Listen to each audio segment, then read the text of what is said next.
నమస్తే, నేను మీ సతీష్. ఆంధ్రప్రదేశ్ పేద ముఖ్యమంత్రి జగన్మోహన్ రెడ్డి పుట్టినరోజు వేడుకలు చాలా కాస్ట్లీగా జరిగాయనేటువంటి చర్చ ప్రస్తుతం ఏపీ రాజకీయ వర్గాల్లో చాలా విస్తృతంగా జరుగుతుంది. ఈ క్రమంలోనే ఆయన పుట్టినరోజుకు సంబంధించి విషెస్ చెప్తున్నటువంటి నేతలకు సంబంధించినటువంటి అంశాలు కూడా ప్రస్తుతం నెట్టింట వైరల్గా మారుతూ ఉన్నాయి. మరి ఇలాంటి చర్చకు కారణాలు ఏమిటి అనేటువంటి అంశాలు మనతో విశ్లేషించేందుకు ప్రముఖ రాజకీయ విశ్లేషకులు అప్సన్ రాజేష్ గారు ఉన్నారు. సార్ నమస్కారం. నమస్కారం సార్, ఎప్పుడు చూసినా నా పేద వర్గాలు, నేను పేద ముఖ్యమంత్రిని అని చెప్పుకునే జగన్మోహన్ రెడ్డి పుట్టినరోజు వేడుకలు చాలా కాస్ట్లీగా జరిగాయనేటువంటి చర్చ సోషల్ మీడియాలో చూస్తున్నాం. అలాగే ఆయనకు వచ్చినటువంటి విషెస్ కూడా వైరల్గా మారుతూ ఉన్నాయి సోషల్ మీడియాలో. ఏంటి సార్ దీన్ని? ఏ నాయకుడైనా సరే అతని జన్మదినోత్సవం జరుగుతుంది అనగానే సహజంగా వాళ్ళ శ్రేణులు కొంచెం ఆనందోత్సాహాలతోటి సెలబ్రేట్ చేసుకోవడం సహజం. అది ఎంతటి స్థాయి నాయకుడైనా సరే వాళ్ళ నాయకుడికి సంబంధించిన వేడుక విశేషం కాబట్టి దాన్ని వాళ్ళు సెలబ్రేట్ చేసుకుంటారు. దాన్ని మనం తప్పట్టాల్సిన అవసరం లేదు. కాకపోతే జగన్మోహన్ రెడ్డి గారు రాష్ట్ర ముఖ్యమంత్రి హోదాలో రేపు ఎన్నికల్లో మళ్ళీ వాళ్ళు ఆయనని తిరిగి ఎంపిక చేసుకుంటారో లేదో మనం ఇప్పుడే నిర్ధారించి చెప్పలేం. కానీ ప్రస్తుత టెన్యూర్లో ముఖ్యమంత్రి హోదాలో ఇది వారి చివరి పుట్టినరోజు. రాబోయే పుట్టినరోజు నాటికి ముఖ్యమంత్రిగా ఉంటారా, ప్రతిపక్ష నాయకుడిగా ఉంటారా అనేది ప్రజల చేతిలో ఉంటుంది. ఇటువంటి సందర్భంలో సహజంగా పాలకుడిగా జగన్మోహన్ రెడ్డి గారు కూడా ఏమనుకుంటారంటే, నా పుట్టినరోజు చాలా ఘనంగా ఒక మంచి శుభకార్యంతో జరగాలి అని చెప్పని ఆయన అధికారికంగా చిన్నపిల్లలకి ట్యాబులు పంపిణీ చేసే కార్యక్రమాన్ని ఎంపిక చేసుకున్నారు.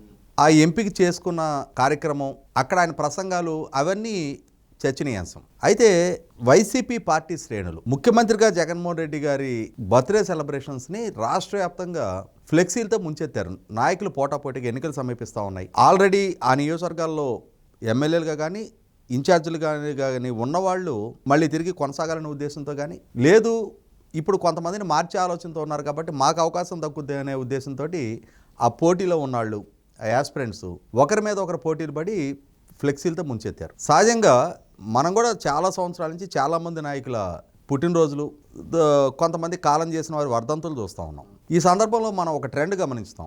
ఎన్టీ రామారావు గారి జన్మదినం కానీ వారి వర్ధంతి కానీ వచ్చినప్పుడు రాష్ట్ర వ్యాప్తంగా తెలుగుదేశం శ్రేణులు, ఎన్టీఆర్ గారి అభిమానులు వారిని జ్ఞాపకం చేసుకుంటా అన్నదాన కార్యక్రమాలు నిర్వహిస్తారు. హాస్పిటల్లో పేషెంట్లకి పండ్లు లాంటివి పంచుతారు. అనాథ శరణాలయాల్లో పిల్లలకి భోజన వసతి కల్పిస్తారు, బట్టలు పంపిణీ చేస్తారు. వృద్ధాశ్రమాల్లో ఆ పెద్దలతోటి స్పెండ్ చేసి వాళ్ళకి ఏదైనా ఆహారం లాంటివి అందించే ప్రయత్నం చేస్తారు. రక్తదాన శిబిరాలు ఏర్పాటు చేస్తారు. ఎన్టీఆర్ ట్రస్ట్ ద్వారా విశేషంగా రక్తదాన శిబిరాలు ఏర్పాటు చేస్తారు. చంద్రబాబు నాయుడు గారి పుట్టినరోజు సందర్భంగా చూస్తాం. ఆఖరికి చంద్రబాబు నాయుడు గారి మనవడు దేవాంశు పుట్టినరోజు సందర్భంగా చంద్రబాబు నాయుడు గారి కుటుంబం ప్రతి సంవత్సరం తిరుమలలో వెంగమాంబ అన్నదాన ట్రస్ట్లో ఆ రోజు భోజనం ఖర్చు మొత్తం వాళ్ళు స్పాన్సర్ చేసి ఆ బాబు పుట్టినరోజు ఆ విధంగా జ్ఞాపకం ఉండే విధంగా ఏర్పాటు చేస్తారు. అంటే ఆ పుట్టినరోజుని 10 మందితో కలిపి 10 మందికి భోజనం పెట్టడం ద్వారా వాళ్ళు సెలబ్రేట్ చేసుకుంటారు. జగన్మోహన్ రెడ్డి గారి పుట్టినరోజు సందర్భంగా కూడా సహజంగా ఆశిస్తారు. ఎందుకంటే ఇంత పోటీపడి ఫ్లెక్సీలు పెడుతున్నారు.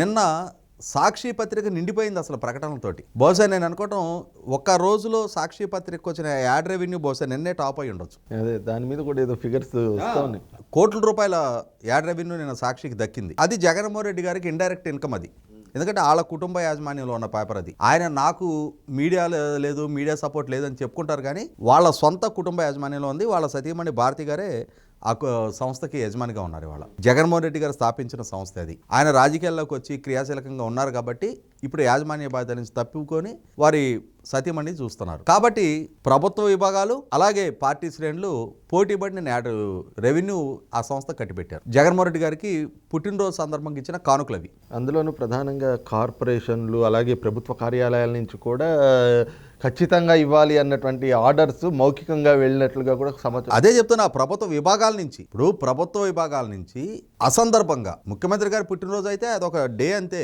దానికోసం ముఖ్యమంత్రి గారికి జన్మదిన శుభాకాంక్షలు ప్రభుత్వ విభాగాల ఖర్చు పెట్టి తెలపడం మనం ఎప్పుడు చూడాల. అది కూడా ముఖ్యమంత్రి గారికి సంబంధించిన వార్తాపత్రికలో, మిగతా వాటిలో ఎందులో లేదు. అంటే అందుకే బర్త్డే గిఫ్ట్ అంటుంది నేను. ఈ రకంగా వాళ్ళ కుటుంబానికి ఆర్థిక ప్రయోజనం చేకూర్చారు. ఇక ఇంకొంచెం పరాకాష్ఠకెళ్ళి సహజంగా వైసీపీలో నారా లోకేష్ను మొదటి నుంచి ట్రోల్ చేస్తారు. తనకి జయంతికి వర్ధంతికి తేడా తెలియదు, తెలుగు భాష పట్ల పట్టు లేదు, పరిజ్ఞానం లేదు, అవగాహన లేదని చెప్పని అదే పనిగా ట్రోల్ చేసేవాళ్ళు. ఆ పార్టీలోనే కొనసాగుతున్న ఫిలిం డెవలప్మెంట్ కార్పొరేషన్ చైర్మన్ గా ఉన్న పోసాని కృష్ణమురళి అని చెప్పని ఆయన సినిమా రచయిత. సినిమాలకి మాటలు, కథ, స్క్రీన్ ప్లే రాసిన రచయిత, అవార్డులు కూడా దక్కించుకున్నాను ఆయన వైసీపీ పార్టీ రెస్క్యూ కోసం ప్రెస్ మీట్లు పెట్టి తెలుగుదేశం శ్రేణుల్ని, జగన్మోహన్ రెడ్డి గారిని విమర్శించిన వాళ్ళని అబ్బో చెలరేగిపోయి దోషణ భోషణ చేస్తూ ఉంటాడు. అంతటి తెలుగు భాష పాండిత్యం ఉన్న, పరిజ్ఞానం ఉన్న, ప్రావీణ్యం ఉన్న పోసాని కృష్ణమురళి గారు నిన్న జగన్మోహన్ రెడ్డి గారికి ఒక బర్త్డే విషెస్ చెప్పారు. ఒకసారి విందాం. అది కాలం ఉన్నంత కాలం, ఆంధ్రప్రదేశ్ ఉన్నంత కాలం నీ జయంతులు, నీ వర్ధంతులు వర్ధిల్లుతూనే ఉంటాయి అనా. Happy birthday. జగన్మోహన్ రెడ్డి గారికి 51 సంవత్సరాల వయసు నిండింది నిన్న. ఆయన ఏం కురువృద్ధుడు అయిపోలా, సజీవంగా మంచి ఆరోగ్యంతో పరిపాలన చేస్తున్నారు ఆయన. పోసాని కృష్ణమురళి గారు ఆయనకి వర్ధంతులు కూడా ఇప్పుడే ప్రకటించేస్తున్నారు. అదే లోకేష్ నుంచి కనుక ఇటువంటి వ్యాఖ్య వచ్చున్నట్టయితే ఈ రోజు చెలరేగిపై ట్రోల్ చేసేస్తుండేవాళ్ళు.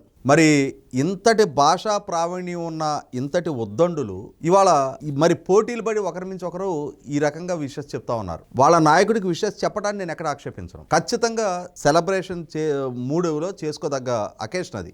వాళ్ళ పార్టీ అధ్యక్షుడు, రాష్ట్ర ముఖ్యమంత్రి, వాళ్ళందరికీ ఆదరణీయ నాయకుడు, వాళ్ళందరికీ రాజకీయ అవకాశాలు కల్పిస్తా ఉన్న వ్యక్తి కాబట్టి వీళ్ళు విషెస్ చెప్పడాన్ని తప్పుపట్టాను నేను. కానీ దానికి ఒక పరిమితి ఉంటుంది కదా. నిన్న జగన్మోహన్ రెడ్డి గారి పుట్టినరోజు జరిగింది కాబట్టి నిన్న పూర్వ కర్నూలు జిల్లా ఆలూరు నియోజకవర్గం మంత్రిగా ఉన్న గుమ్మనూరు జయరాం గారు వారి పార్టీ రేపు మళ్ళీ తిరిగి పోటీ చేసే అవకాశం కల్పిస్తుందా లేదా అనేది వారి పార్టీ ఇంటర్నల్ అఫైర్. అది వాళ్ళ నాయకుడికి, ఆయనకి సంబంధించిన ఇష్యూ. అది లేదు వాళ్ళ పార్టీ శ్రేణులకి, ఆయన అభిమానులకి, ఆయన అనుచరులకి సంబంధించిన ఇష్యూ. అది జగన్మోహన్ రెడ్డి గారి పుట్టినరోజు సందర్భంగా నిన్న అక్కడ జెడ్పీటీసీ మెంబర్గా ఉన్న విరూపాక్ష అని చెప్పని ఒక ఆయన ఉన్నాడు.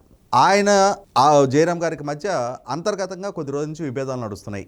ఒకప్పుడు ఇద్దరి మధ్య సఖ్యత ఉండేది, కానీ ఈ మధ్యకాలంలో ఆయనకు కూడా పోటీ చేయాలని చెప్పని కోరిక కలిగింది. ఈ మధ్యకాలంలో జగన్మోహన్ రెడ్డి గారు ఆయన ప్రోత్సహిస్తున్నారు. మొన్న జయరాం గారిని జగన్మోహన్ రెడ్డి గారి నివాసానికి పిలిపించి కొంచెం చర్చలు జరిపి పంపించారు. ఆ చర్చల సారాంశం ఏంటనేది ఇంకా బయటకైతే తెలియలేదు. కానీ జయరాం గారికి టికెట్ ఇవ్వబోవట్లేదు. విరూపాక్ష గారిని పనిచేసుకోమన్నారు అని చెప్పని జగన్మోహన్ రెడ్డి గారి దగ్గర నుంచి ఆదేశాలు వచ్చినాయి.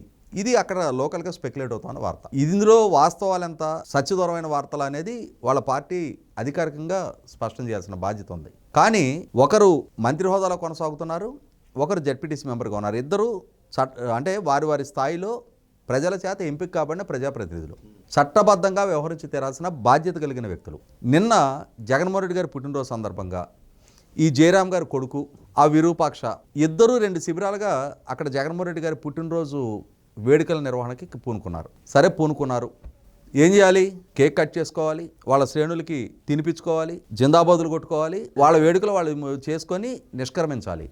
దాన్ని ఒక పబ్లిక్ ఇష్యూ వల్లే రోడ్లెక్కి ఈ 2 వర్గాల మధ్య ఉన్న వైరుధ్యాలని రోడ్ల మీద బలప్రయోగం చేసుకొని ఒకరి ఫ్లెక్సీలు ఒకరు చించేసుకొని దాడులు చేసుకొని దౌర్జన్యాలు చేసి ఆ దాడులు చేసే ప్రాసెస్లో ఆంధ్రజ్యోతి విలేకరి శివకేశవ్ అని అతను రికార్డు చేస్తున్నాడు అని చెప్పని అతను ఫోన్ లాక్కొని పగలగొట్టి అతని మీద భౌతిక దాడి చేసి అతని షర్టు చింపేసి పిడిగుద్దులు గుద్ది విరూపాక్ష కార్యక్రమానికి అటెండ్ అవడానికి వెళ్తున్న అక్కడ స్థానిక వైసీపీ సర్పంచ్ ఒక ఆయన్ని ఈ మంత్రి అనుచరులు ఆపి అతను బెదిరించి, అంటే ఏంటిది? అంటే వీళ్ళ ఇంటర్నల్ ఇష్యూకి కూడా రోడ్లెక్కి వీధి పోరాటాలు చేస్తారా? వాళ్ళ నాయకుడికి ఈయన పట్ల నమ్మకం ఉండి టికెట్ ఇస్తే పోయినసారి గెలిచాడు, ఆ నమ్మకం కోల్పోయింది ఈయన లోపం. అది దానికి రోడ్డెక్కి ప్రజలకు అసౌకర్యం కలిగేటువంటి 2 వర్గాలు గుంపులుగా రోడ్ల మీద దొమ్మిలు చేయటమేంటి? ఇవాళ సామాన్యుడు ప్రభుత్వంతో ఏదైనా ఇబ్బందికరమైన పరిస్థితి ఎదురై నిరసన తెలియజేయాలి అని అనుకుంటే ఎక్కడ లేని పౌరుషం పోలీసులకు పొడుచుకొస్తుంది. వాళ్ళ మీద ఎక్కడ లేని వీరత్వం చూపిస్తారు. మరి ఇక్కడ ఈ సమూహాలను కట్టడి చేసే కార్యక్రమం ఎందుకు చేయలేదు? వీళ్ళని కదా కట్టడి చేయాల్సింది. శాంతి భద్రతలకు విఘాతం కలిగిస్తున్న వాళ్ళు, బాధ్యత కలిగిన స్థానాల్లో ఉన్న వాళ్ళు, చట్టసభలకు ఎన్నికైన వాళ్ళు, ఇవాళ రాజ్యాంగం మీద ప్రమాణ స్వీకారం చేసిన వాళ్ళు, వీళ్ళు చట్టం ఉల్లంఘనకు పాల్పడుతుంటే ఎందుకు పాత్ర పోషిస్తున్నారు? పోలీసులు ప్రేక్షక పాత్ర వహిస్తున్నారు. 100కి 100 పాళ్ళు ఇది ఆక్షేపణీయం. జగన్మోహన్ రెడ్డి గారికి గత సంవత్సరం పుట్టినరోజు జరిగింది, మళ్ళీ ఇంకో సంవత్సరం కూడా వస్తాయి ఆయనకి. ఆయన పుట్టినరోజు రాష్ట్రం మొత్తానికి వేడుక కాదు, ఆయన కుటుంబ సభ్యులకి, ఆయన శ్రేణులకి, ఆయన అభిమానులకి, వాళ్ళకి వరకే కన్ఫైన్ అయిన ఇష్యూ. అది ముఖ్యమంత్రి హోదాలో ఉన్నారు కాబట్టి ప్రోటోకాల్ ప్రకారం మిగిలిన వాళ్ళు కూడా అభినందనలు తెలుపుతారు. దానికోసం అని చెప్పని వీళ్ళ అంతర్గత వ్యవహారాలు రోడ్డెక్కించి ఈ వీరంగాలు వేస్తారా? నాయకుడిగా జగన్మోహన్ రెడ్డి గారు కూడా ఆలోచించుకోవాలి. ఇవాళ ఆయన పుట్టినరోజు సాగ్గా ప్రజాధనాన్ని లూటీ చేసే ఈ పేపర్ యాడ్లు ఎవరిచ్చారు ఆయనకు ఆ హక్కు? ఇవాళ ప్రజాధనాన్ని వాళ్ళ సొంత మీడియా సంస్థలకి కట్టబెట్టుకోవడం ఏంటి? భయము, పక్షపాతము, రాగద్వేషాలకు అతీతంగా పరిపాలన చేస్తామని రాజ్యాంగం మీద ప్రమాణ స్వీకారం చేశారు.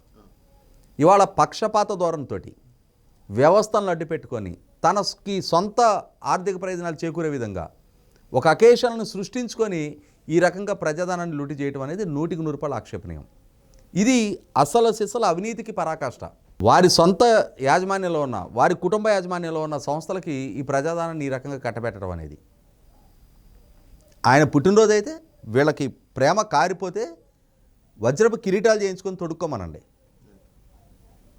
దానవీర సొరకన్లో ఎన్టీ రామారావు గారు వేసుకున్నట్టుగా పైనుంచి కింద వరకు బంగారపు నగలు దొడుక్కోమనండి. ఏనుగు అంబారీలెక్కి చూరేగించుకోమనండి. రెడ్ కార్పెట్లు పరిచి మన తుఫాను బాధితులను పరామర్శ చేయడానికి వెళ్ళినట్టుగా ఆ స్వాగత సత్కారాలు ఏర్పాటు చేసుకోమనండి. కానీ ప్రజాధనాన్ని లూటీ చేయడం, ప్రజలకు ఇబ్బంది కలిగించే ఈ దాడులు దౌర్జన్యాలకు పాల్పడటం అనేది ఆయన పుట్టినరోజు సాకుగా ఇటువంటి వాటికి పాల్పడటం ఇప్పటికే సమాజంలో ఏవగింపుకు గురవుతూ ఉన్నారు. ఆలోచించుకోండి. మీ పుట్టినరోజు 10 మంది ఆశీస్సులు అందించుకునే విధంగా ఉండాలి తప్ప ప్రజలు ఇదేంట్రా అని చెప్పని ఆలోచించడం మొదలైతే మీకే మంచిది కాదు. ఇదే చూస్తున్నాం కదా, ముఖ్యంగా ఏదైతే పుట్టినరోజు వేడుకల పేరుతోటి అధికార దుర్వినియోగానికి పాల్పడుతూ ప్రజాధనాన్ని లూటీ చేసేటువంటి ఒక కార్యక్రమానికి అయితే తెరలేపారు. అందులో భాగంగానే నిన్న తమ సొంత పత్రిక అయినటువంటి సాక్షికి దాదాపుగా 100 కోట్ల వరకు ఏదైతే మనం ఇప్పుడు సోషల్ మీడియాలో కూడా చూస్తూ ఉన్నాం, 100 కోట్ల వరకు ప్రజాధనం లూటీ అయింది, సాక్షి పత్రికకి యాడ్ల రూపంలో, ప్రకటనల రూపంలో ఇచ్చారు అనేటువంటిది. ఆ విధంగా ప్రజాధనాన్ని లూటీ చేస్తూ ఇంకో పక్కన పార్టీ అంతర్గత వ్యవహారాలని ఏదో రాష్ట్ర సమస్యలాగా రోడ్లపై తీసుకొచ్చి వీరంగాలెత్తూ వైఎస్ఆర్ కాంగ్రెస్ పార్టీ నాయకులు మాత్రం రాష్ట్రాన్ని పూర్తిగా ఏదైతే రావణ కాష్టం చేసేటువంటి చర్యలకు పాల్పడతా ఉన్నారు. ఇది ప్రజాస్వామ్యానికి అత్యంత ప్రమాదకరమైనటువంటి భావన కూడా ప్రముఖ రాజకీయ విశ్లేషకులు అప్పసాని రాజేష్ గారు వ్యక్తం చేస్తూ ఉన్నారు.